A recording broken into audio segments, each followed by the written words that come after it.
에너지 청혜쌤입니다. 자, 오늘은 우리 친구들과 공부하게 될 세 번째 힘, 바로 마찰력에 대해서 공부를 해보려고 하는데요. 자, 여기 선생님이 이 마찰력에 대해서 공부하기 전에 힘에 대해서 굉장히 강조했습니다. 자, 힘이라는 것이 무엇이었어요?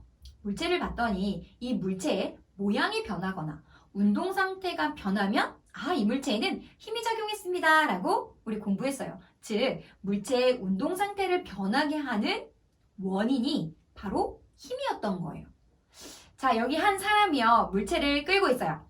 그 힘은요, 3N의 힘으로 끌고 있다라고 생각해 볼게요. 자, 그러면 어떤 물체를 3N의 힘으로 끌고 있으니까요, 이 물체는 3N의 힘으로 움직여야 될 거예요. 왜냐면 힘이라는 건 물체의 운동 상태를 변하게 하는 원인이니까요. 그런데 어쩐 일인지 이 물체가 움직이지 않았다라고 한번 생각해 볼게요. 왜 움직이지 않았을까요? 우리가 이해할 수 있는 거는요, 한쪽으로 3N의 힘이 작용했어요. 이 물체가 움직이지 않으려면 그 반대 방향으로도 3N의 힘, 즉 똑같은 크기의 힘으로 뭔가 작용하는 힘이 있어야 이 물체는 움직이지 않을 거다라는 것을 알 수 있다는 거죠. 그럼 도대체 이 힘이 뭘까? 보이지 않는 이 힘이 뭘까? 바로 그 힘이 마찰력이다라고 이해를 해주면 되겠습니다. 근데 마찰력은 앞에서 공부했던 중력, 탄성력이랑은 조금 달라요.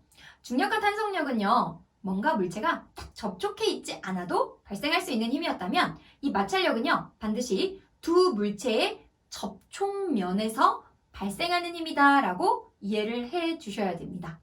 자, 지금 이 나무도막과 바닥이 접촉해 있어요.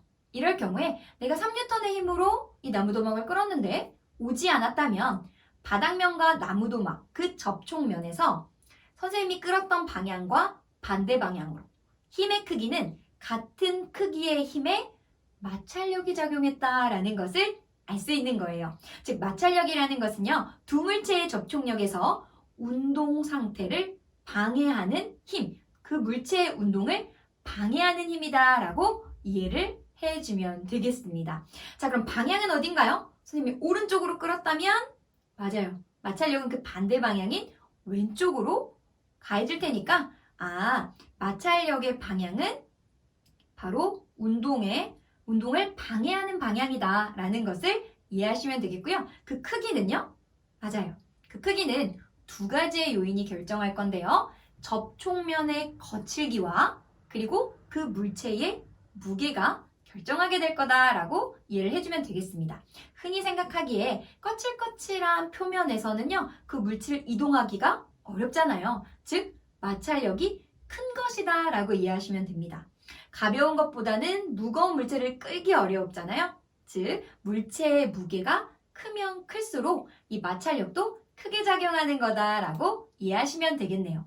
자, 우리 친구들이 이 물체의 무게가 무거우면 마찰력이 크게 작용하는 것은 잘 이해를 하는데 거칠기 조금 생소할 수 있어요. 그래서 선생님이 실험 하나를 준비했는데요. 같이 한번 살펴보도록 할게요. 자, 지금 여기에 빗면을 이렇게 만들어 볼게요. 그 다음에 빗면 위에 나무도막 3개를 올릴 건데요. 하나는 비닐로 쌀 거고요. 하나는 종이로 쌀 거고요. 하나는 사포로 한번 싸보도록 할게요. 자, 그리고 나무도막을 하나씩 이 빗면에 올린 다음에 서서히 이 빗면을 들어 올리는 거예요. 이 들어 올렸을 때 이 나무도막이 딱 미끄러질 때 그때의 각도를 한번 측정해 보도록 할게요.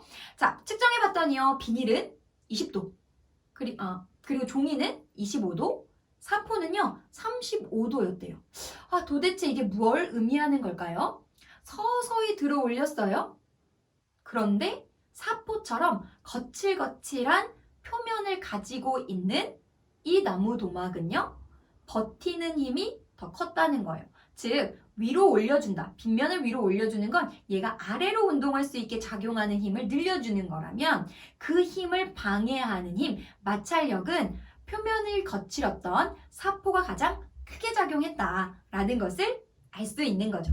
즉, 이 실험을 통해서 알 수 있는 것은 접촉한 면적이 거칠면 거칠수록 마찰력이라는 것이 크게 작용하는 것이다 라고 이해해 주시면 되겠습니다.